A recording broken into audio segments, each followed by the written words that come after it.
All right, so today's lesson is chapter 13, which is solutions. We won't do all of this PowerPoint today. The rest of it will be next week, but we are going to go ahead and start it. We're going to get through the majority of it. Okay, so these are just some practical solutions that we encounter in normal everyday life, like antifreeze.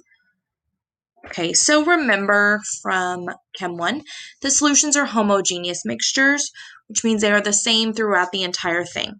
Okay, I cannot pick out any pieces in a solution like me as a person.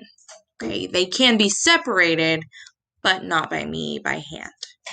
Okay, also they do come in all different phases of matter, so just make sure you're aware of that. Like there are solid solutions and there are gas solutions. Okay, so if a question pops up, they come in all states of matter. But the one we're used to the most is a solid and a liquid like salt water, Kool-Aid, coffee, things like that. Okay, they always do have the solute, which is the small component. Okay, normally it's the thing that's being dissolved. And then we've got the solvent, which is the major component, and that's what's doing the dissolving. Okay, here's our examples of our different types of solutions and all the states of matter. Okay, solubility. We say that something's soluble when one substance dissolves in another. And remember, this comes into play with likes dissolve likes.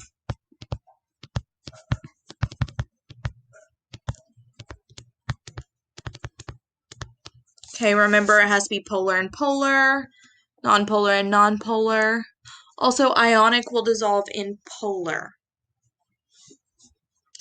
And we say it's insoluble if it does not dissolve, like oil and water. They don't dissolve. Not mixable or miscible. Remember, that was a word we used in chapter 11. So we're going to talk a little bit about entropy here. Notice in the first box, they're separate. When you pull the divider out, they mix and they mix pretty evenly. Entropy, that's just the measure of the energy dispersal in the system. Okay, and it is going to be spontaneous to spread out as much as it can. This is just a review of our intermolecular forces, but that wasn't too long ago. So make sure you're aware of those dispersion forces, or LDFs, are in all molecules. Dipole-dipole are only polar. Hydrogen bonds are in specific polar compounds, either with FO or N. Hydrogen has to be attached to one of those. Then the ion dipole, it's got to be ionic with a dipole-dipole. Okay, this is going to go through the different interactions. We're not going to talk about these, but we are going to talk about solubility. So we're going to go through this example, and it wants to know, is it fat soluble or water soluble? Okay, remember water is going to be polar, and it does tell us here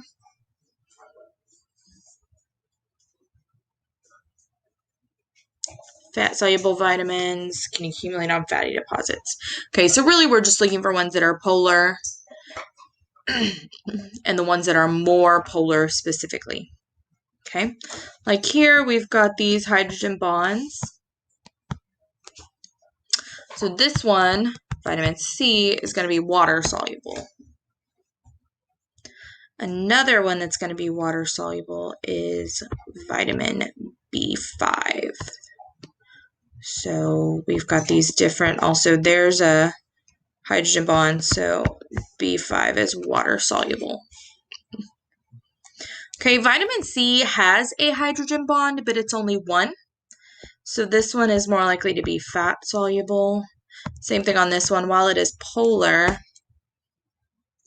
it doesn't have any hydrogen bonding, so it's more likely to be fat soluble. Okay, so here it's going to tell us vitamin C, fats. Vitamin C is water soluble because of all the polar bonds. Vitamin K, fat soluble. It is polar, but they're not the hydrogen bonds. That one is fat soluble because most of it is non-polar. From here over, we've got no polar bonds. And And here we've got lots of hydrogen bonds, so that vitamin B5 is water soluble. Just remember that likes dissolve likes. Also, anything that has the ending in A and E, that's just carbon and hydrogen. So this one's asking whether H will dissolve in something that is just carbon and hydrogen, which means nonpolar. Okay, so the only one that's going to be nonpolar out of all of those is going to be that propane. Okay, so for solubility, we can measure how much will dissolve. It's kind of like sugar in sweet tea. You can only dissolve so much sugar, and then once you're past the point where no more will dissolve, it's just kind of gritty, and we don't like that. So you need to know how much is soluble. So that solubility is a measure of the maximum amount of solute that can be dissolved in that specific amount of solvent. Okay, also just remember that gases are always going to be soluble in one another because they have lots of free space to move around and mix. And remember that word is miscible, which we already talked about. Also remember, back to the sweet tea, solubility is temperature dependent, but also pressure. So for temperature, it's like the sweet tea. If you heat tea up, you can dissolve more sugar than if you have iced tea that's unsweet. Okay, the pressure is going to come in with gases, so that's where our sodas come in. The colder something is and the more pressure it has, the more gas you can dissolve in the soda.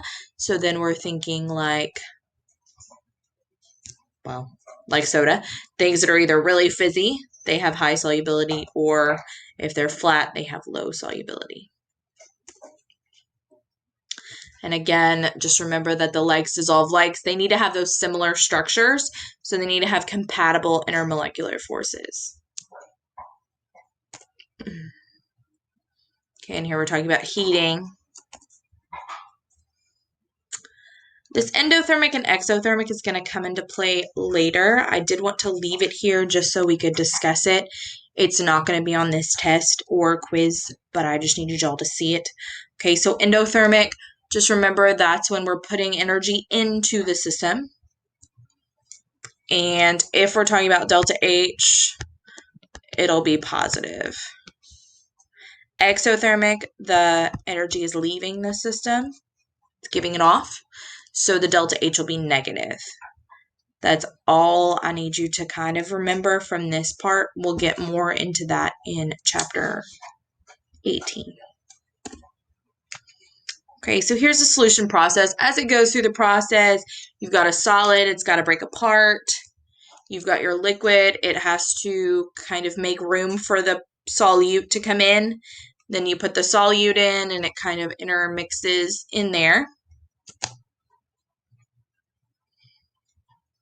Okay, here again, I'm not testing endo or exothermic here, but this one is exothermic overall, which again means delta H is negative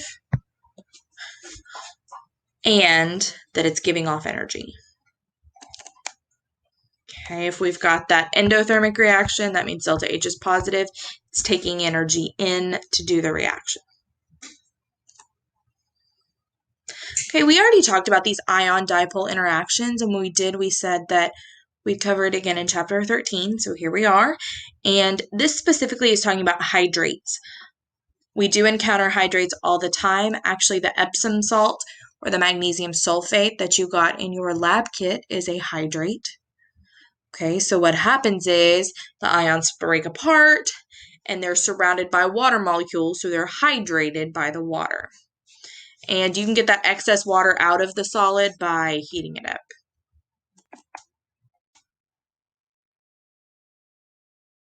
Okay, we're going to go ahead and skip this as well.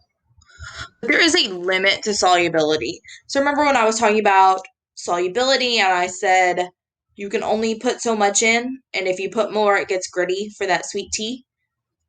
Okay, so at the point where all that's in there is dissolved and you can't dissolve anymore, that's what saturated is. Okay, so if you add more, nothing else will dissolve. Unsaturated, we're looking at less solute is in your solution, so you could still dissolve more. So I don't know if any of you have tried the lemonade light. So I personally don't like soda.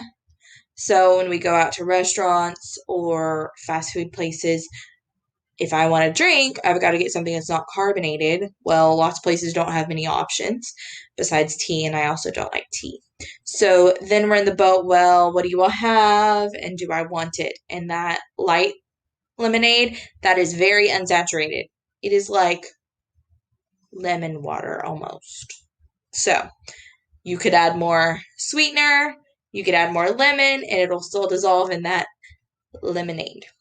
Okay, super saturated, that means more dissolved than should have been possible. And there's a specific way to make these. The picture here at the bottom is a super saturated solution. So here it's super saturated. And over here, it's just saturated. So in the first picture, it's clear. It looks like a normal solution, maybe water, we don't know. But they put a little drop, or sorry, that's the tweezers. They put the little crystal here into the solution and it starts to crystallize. So when you put something in or you agitate a supersaturated solution, the part that's extra will come out of the solution and turn into a solid. So when that happens, notice this sodium acetate specifically had a lot that was supersaturated in there. And now there's not very much liquid, it seems. Supersaturated solutions are also a way to purify. So this is how they make rock candy. Rock candy is a pure form of sugar, which is why it's so much better than just eating sugar. That's why it's candy. Okay, so as the solution slowly cools down, that solid comes out of the solution, and it's going to leave the impurities in the solution. So only the good stuff comes out, and that's how we're purifying it. Okay, so here's a solubility chart. There is one on your homework, and as long as you can read a graph and plot a point, you should be okay.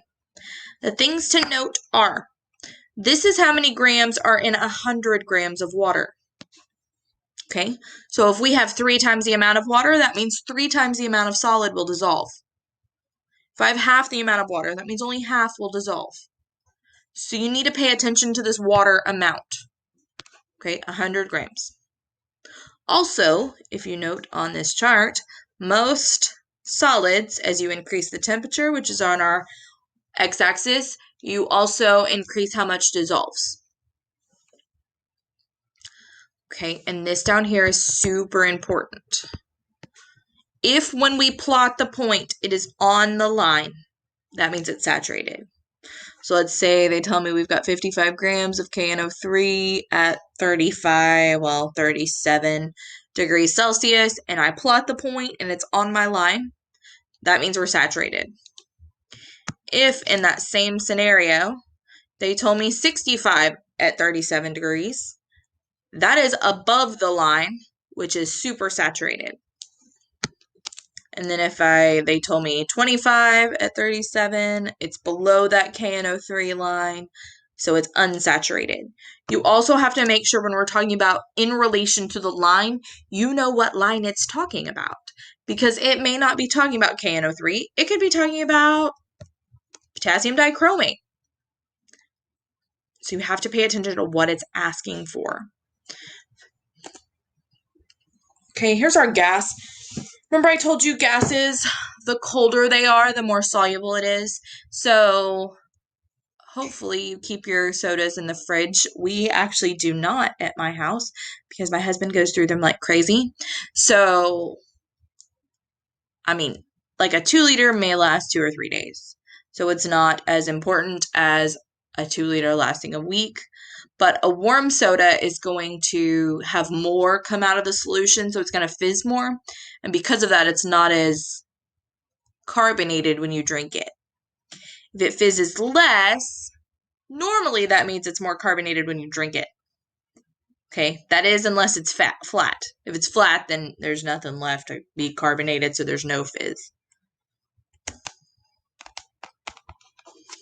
Okay, we kind of talked about the supersaturated already, but in relation to gases, those are unstable, and so that's why sodas fizz.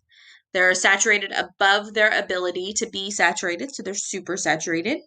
And when you pour them out, you've disturbed them, so whatever is extra fizzes out. Again, the colder one will fizz less because more of it stays in the soda. Okay, this is Henry's law. This is a real simple equation. However, we're not going to test it. Okay, there may be one question on the homework. If there is, it's just one and it's extra credit, but I don't exactly remember. But it could be present. So again, it's a real simple equation. They're going to give you the KH value, that Henry's constant. So then you'd either have the pressure or the gas, or the solubility, and you would just have to find the other piece with algebra. Okay, so they're going to go through this example. Again, notice they gave us this table for K, and they gave us a solubility. Nope, yep, they gave us solubility, which is molarity, and they're asking for the pressure. So we just take our CO2 number and we multiply it by our pressure, our solubility, and we find the pressure. Yeah, Kp. So actually, our pressure is equal to solubility over K. So we just do 0.12 divided by 3.4 times 10 to the negative 2. And I get that the pressure is 3.53. And that'll be in atmospheres. And the way I know that is there's this unit here, atmospheres. The molarity canceled out. But again, this is not tested. Okay, we're going to go on. Okay, concentrations. This is the last thing we're doing today, so that's exciting. But there are about 5 concentrations that could be on the test, so it is an important part. Also, concentrations will be here for the rest of the semester, so concentrations are very important. Okay, just remember that dilute means that it's got more solvent than solute. So like a dilute solution would be that light lemonade that doesn't taste very good. A concentrated solution has a lot of solute in comparison to solvent. So think of like Chicken Express sweet tea, something that's really, really sweet. Okay, that would be a concentrated solution. And then concentration, just the generic definition, it's going to be the amount of solute in the amount of solution. Okay, here is our list of all of our concentration units. Molarity is going to be our most important. That is the one that will carry on into the rest of the chapters. Okay, molality is also going to be important, but really only for this chapter and then the final.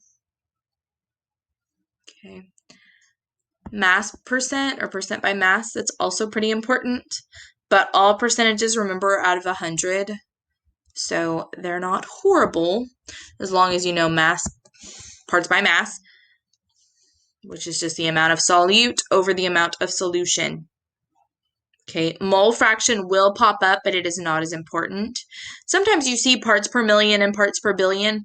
Those are more commonly found in things like environmental science because they're testing how much lead or fluoride, things like that, are in the water. So, in order to prepare a solution, you're going to need to know the amount and the concentration. Okay, you will be preparing some solutions at home for your labs, and it's going to tell you exactly how to do that. And this is going to be with common things like vinegar and baking soda, things like that. So if we were to do a solution in lab, you weigh out how much you need. You put it in your volumetric flask. That's what that flask is called. You add some water and you swirl it around so it starts to dissolve. And then you add water up to that one specific line. Now, a volumetric flask only has that one line. And they are super, super precise because it only makes that specific volume. Okay, molarity. Remember, this is the most important. you need to make sure you know this equation. Moles per liter. Okay, and it's solute over the whole solution. Also remember, while we're here, there are 1,000 milliliters is 1 liter. Okay, also, if they give you grams, remember to go from grams to moles, you need to divide by the molar mass, which is the mass from the periodic table.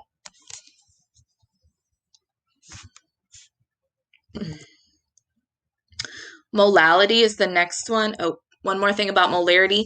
This is the unit for molarity, capital M. Units are super important. Okay. Molality is small m.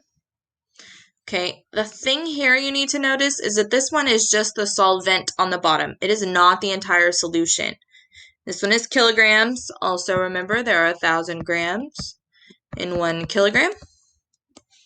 That could be important to know.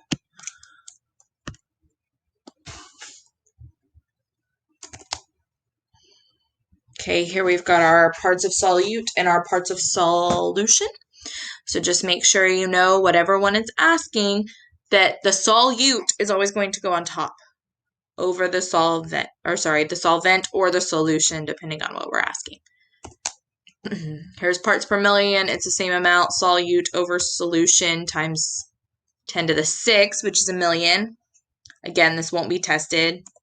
And then a billion is the same thing, but times 10 to the 9, which is a billion, not tested.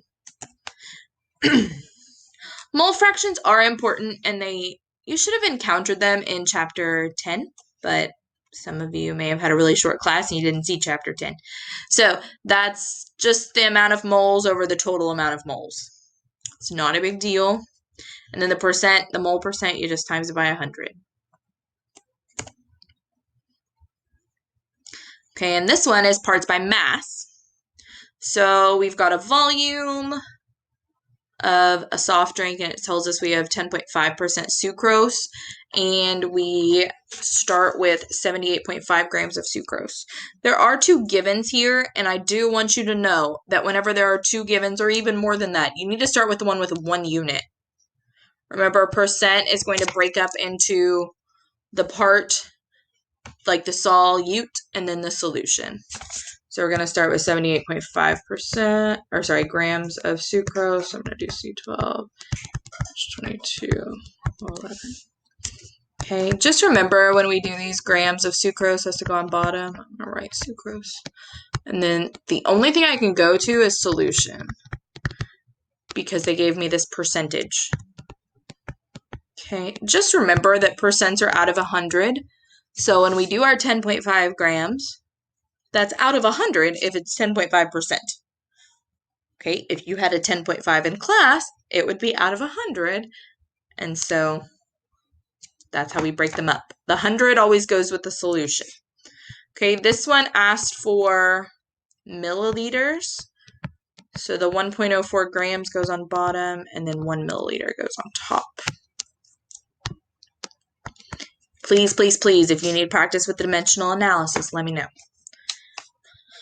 Okay, so 78.5 times 100 divided by 10.5 divided by 1.04, and I get 719 milliliters is sugar. Okay, that's a lot. Okay, they got the whole thing, same answer, great. Okay, this is just going the other direction, but it's the same process. I'm not going to work this one. Okay, so when you're converting the units, you need to know what ratio you're using. You need to separate your numerator and denominator. So the numerator is the solute. The denominator is normally the solution, but it could be the solvent in molality.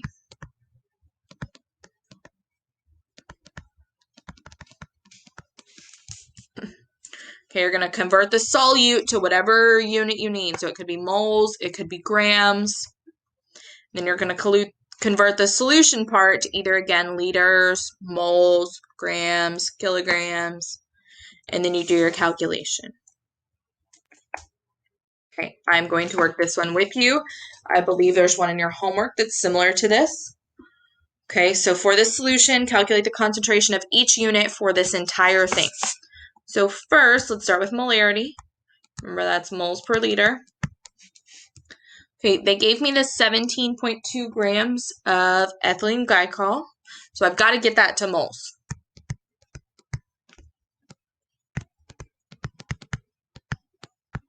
Okay, I am going to round my masses for my periodic table. So from carbon, I've got 24. Hydrogen, I've got 6. And my oxygen, I've got 32. So here we're looking at 62 grams is 1 mole.